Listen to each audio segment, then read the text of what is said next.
All right, today we are going to go over how to make a parchment paper piping bag. There's a lot of people that have issues with drizzling, and this is really going to help with this technique because you can make the tip super, super fine and round. You cannot get that as well when you're working with a plastic piping bag. Chocolate making, when you want those really fine, fine details, you're going to want to know how to make a parchment paper piping bag.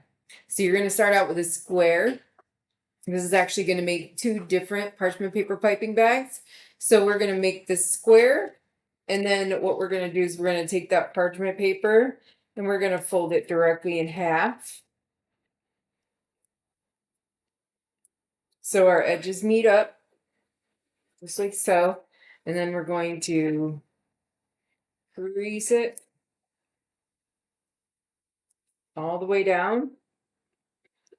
And then from there, once you have the nice tight crease, just run your fingernails over it. Then you can either take scissors or you can take a freshly sharpened knife and you can either cut it along the line if you're good at that, or you can stick your knife in here. Now you want to angle your knife down so it cuts an even line. If you have it straight across like this, then you're going to cut onto the top and you're now no longer going to have a flat straight edge. So you're going to want to take your piping bag, you're going to want to slip the knife in, angle your knife down where it's just laying flat with the countertop. You don't want to like angle your knife up back this way. You just want it flat with the countertop so you can get a nice cut. So let's do it. So I got my knife just angled down, poke through. Then I'm going to flip it over. A little humid in Texas today, so my paper's already curling, but that's okay. So we want to make sure we start at the same spot. Okay, once we have our triangle, what we're going to do is we need to make these tips meet this tip.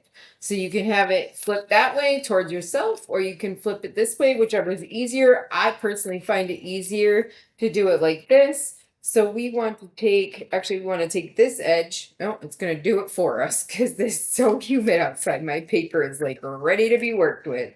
So we want to match that edge up. And then we're going to take this from the bottom and we're going to go straight back here and we're going to meet that edge up. And so you can see that basically this tip is matching it here and this tip is matching it here. So it's perfectly in the middle. And then if you look down inside, you can see that the hole is not there. So if you want to start off with an open tip, because you have a thicker royal icing that you know is not going to drip straight through, then you can take your outer edge, move it down just a little bit, and then take your inner edge.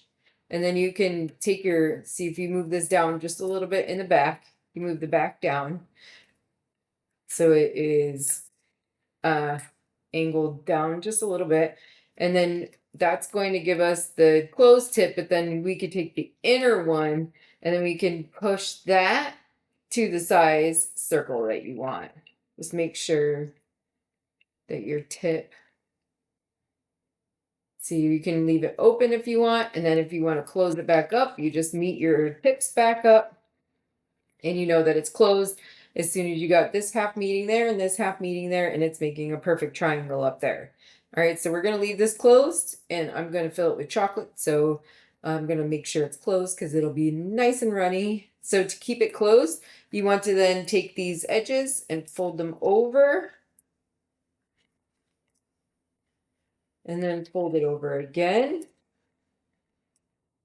Ooh, make sure nothing moves. And then you're going to want to take it one more time.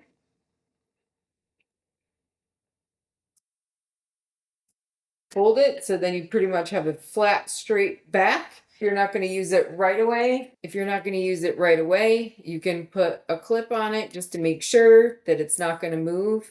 And then you can make sure that you have your tip nice and closed. And see, you can see how pointy the tip is. And this is going to get you those really, really fine details because you can cut just the tiniest little hole and have the tiniest little drizzle. So it really makes for a very nice finished look, and finished looks are what sell. So also tomorrow is I'm going to actually fill it with chocolate, and then I'm going to drizzle over some cake pucks because I need to decorate some cake pucks. So I will see you guys tomorrow. Bye.